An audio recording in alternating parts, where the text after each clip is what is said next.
Bismillahirrahmanirrahim. Assalamualaikum warahmatullahi wabarakatuh. Innal hamdalillah nahmaduhu wa nasta'inuhu wa nastaghfiruh wa na'udzu billahi min shururi anfusina wa sayyiati a'malina. May yahdihillahu fala mudilla lahu wa may yudlilhu fala hadiyalah. Asyhadu an la ilaha illallah wa asyhadu anna Muhammadan abduhu wa rasuluhu. Nabiyya ba'da. Alhamdulillah, segala puji hanya milik Allah Subhanahu wa taala.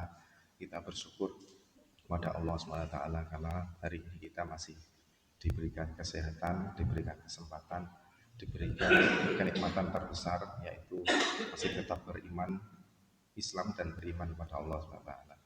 Salawat dan salam boleh kita sampaikan kepada qudwah hasanah kita Rasulullah SAW. Beliaulah yang mengajari umat-umat terdahulu tentang bagaimana seharusnya manusia bersikap di muka bumi ini, bagaimana mencari ridha Allah dengan cukup dengan yang halal dan menjauhi yang haram. Bagaimana cara milah, cara hidup dengan Islam.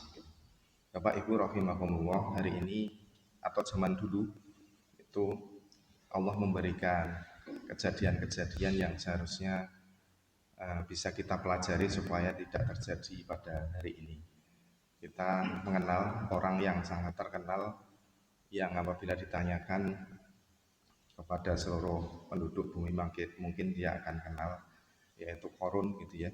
Qarun ini diberikan ujian oleh Allah SWT berupa kekayaan yang luar biasa melimpah, dan dengan kekayaan itu Qarun menjadi sombong dan tidak lulus ujian ini, sehingga namanya diabadikan sampai dengan sekarang. Apabila ada orang yang diberi kekayaan yang melimpah, kemudian dia lupa kepada penciptanya, dia menjadi sombong di muka bumi, maka contohnya itu adalah Qarun. Ada juga yang manusia di muka bumi ini ciptaan Allah yang diberi ujian oleh Allah SWT berupa kekuasaan yang luar biasa, sehingga dengan kekuasaan itu dia menjadi sombong, bahkan dia berpendapat bahwa dialah pusat penentu semua yang ada di alam dunia ini. Dan puncak kesombongannya adalah dia meminta kepada sesama manusia yang sama dengan dia untuk mengakui dia sebagai Tuhan. Dia adalah Fir'aun. Ya. Kalau kita tanyakan siapa itu Fir'aun, mungkin anak-anak kecil kita itu tahu. Ada bangsa Mesir yang punya kekuasaan luar biasa, namanya Fir'aun, yang kemudian oleh Allah diabadikan di dalam Quran dan namanya disebut-sebut sebagai contoh manusia yang diberi kekuasaan tapi dihinakan oleh Allah SWT. Bapak Ibu rahimahumullah, kalau zaman sekarang bahkan kita melihat dengan jelas di sosial media, di media sosial maupun di media mainstream gitu ya, banyak orang-orang yang mencari kekuasaan. Kemudian ketika dia mendapatkan kekuasaan, dia menumpuk-numpuk ke kemewahan dan kekayaan gitu.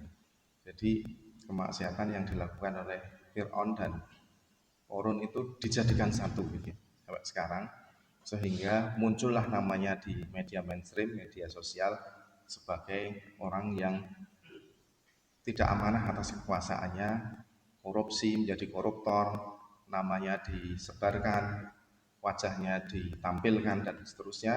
Akhirnya kita semuanya orang Indonesia jadi mengetahui bahwa bapak itu telah melakukan korupsi 300 triliun misalnya, atau bapak ini telah menyimpan harta sekian juta dolar dan sekian kilogram emas di rumah, di rumah dan juga tempat usahanya. Allah SWT di dalam Quran surat Ali Imran menyampaikan bahwa sesungguhnya kekuasaan itu bukan punya manusia, kekuasaan itu adalah miliknya Allah saja gitu ya. Qulillahumma malikal mulki. Nah, kemudian Allah lah yang punya kekuasaan itu, maka Allah itulah yang akan membagi kekuasaan itu pada siapa saja yang dikehendaki, tetapi Allah juga akan mencabut kekuasaan itu dari siapa saja yang dikehendaki ya. Mungkin bagi para koruptor kemarin sebelum wajahnya terpampang di sosial media dan media mainstream itu diberi kekuasaan oleh Allah sedikit gitu ya, untuk menjadi pejabat A, menjadi pejabat B. Nah, tapi dengan sekarang setelah ditetapkan sebagai koruptor, maka dia dicabut kekuasaannya oleh Allah. Nah, dengan kekuasaan itu kata Allah juga, Allah akan memuliakan orang itu siapa saja yang dikehendaki, dan Allah akan menghinakan siapa saja yang dikehendaki. Biyadikal khair, dan di tangan Allah lah terletak semua kebaikan gitu ya. Nah, sehingga kita seharusnya bangsa Indonesia itu bisa mengambil peristiwa-peristiwa besar yang disampaikan di berita supaya kita tidak terjebak pada kejadian yang sama menimpa kita. Bapak itu memang diberi ujian oleh Allah dan ternyata beliau tidak lulus gitu. Itu jangan sampai menjadi hal yang sia-sia gitu. Enggak ada faedahnya buat kita. Tapi kalau kita saksikan setelah ada koruptor tertangkap, bukan koruptornya berkurang gitu ya, tapi model korupsinya jadi semakin kreatif gitu yang kita saksikan gitu ya. Kalau misalnya cara-cara yang lama itu adalah dengan menggandeng vendor kemudian membelokkan arah aliran, ada aliran uang, aliran barang, dan aliran dokumen, itu akhirnya ketahuan tidak lurus maka dicap sebagai koruptor gitu ya. Nah, sekarang ternyata ada model titipan gitu ya, ada model titipan gitu ya. Ceritanya itu ada yang punya gitu ya. Dan pernyataan itu ternyata tidak bisa digali oleh pemerintah kita gitu. Padahal sudah diucapkan itu ada yang punya gitu ya. Susah sekali kayaknya pemerintah kita mengungkap siapa yang punya, padahal statementnya sudah diberikan gitu ya. Tapi kalau mencari orang yang tidak ada wujudnya yang namanya teroris cepat sekali gitu.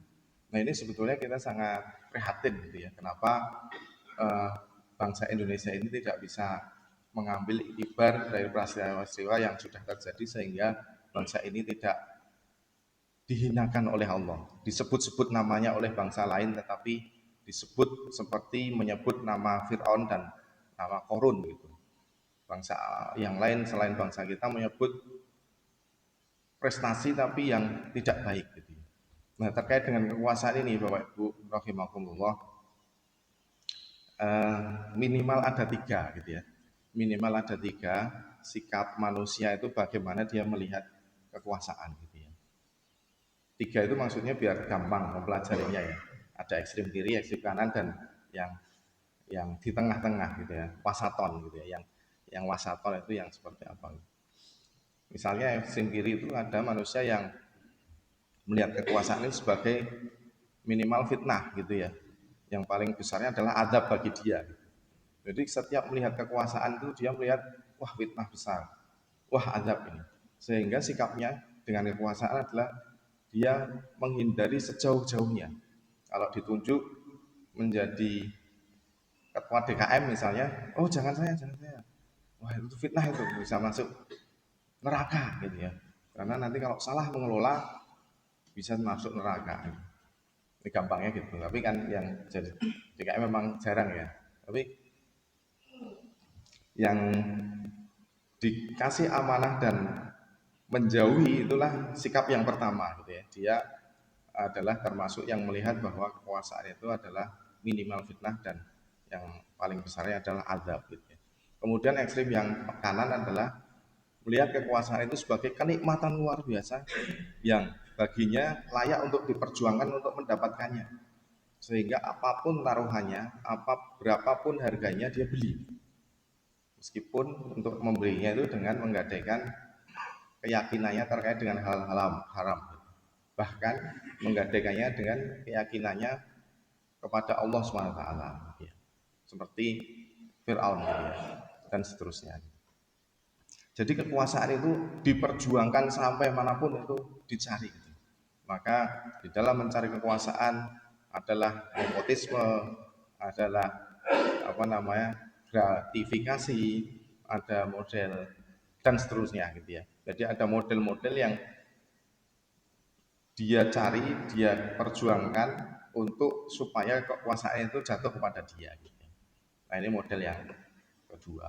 Nah model yang wasaton yang tengah adalah sebetulnya dia tidak mencari kekuasaan, tidak terlalu mencari kekuasaan, tetapi ketika kekuasaan itu dihadirkan kepada dia, diberikan, diamanahkan kepada dia, maka dia tidak menolak, gitu ya.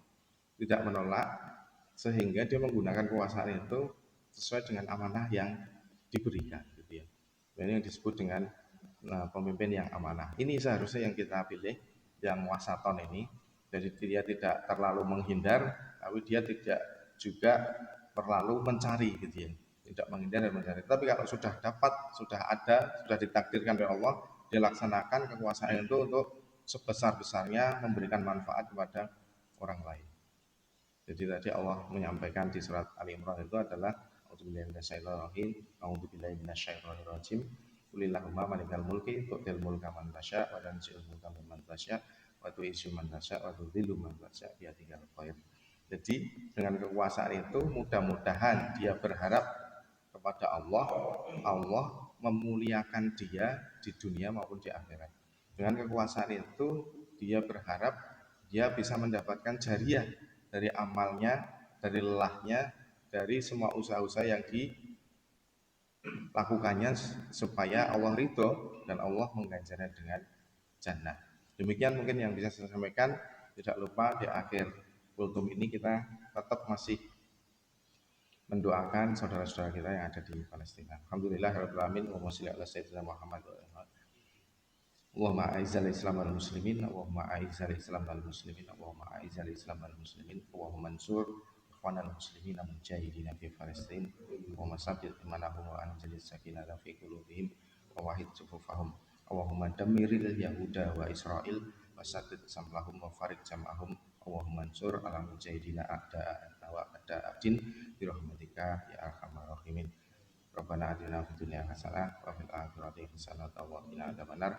Subhana rabbika rabbil izzati amma yasifun wa salamun alal mursalin alhamdulillahi rabbil alamin. Afu minkum astagfirullahaladzim. Assalamualaikum warahmatullahi wabarakatuh.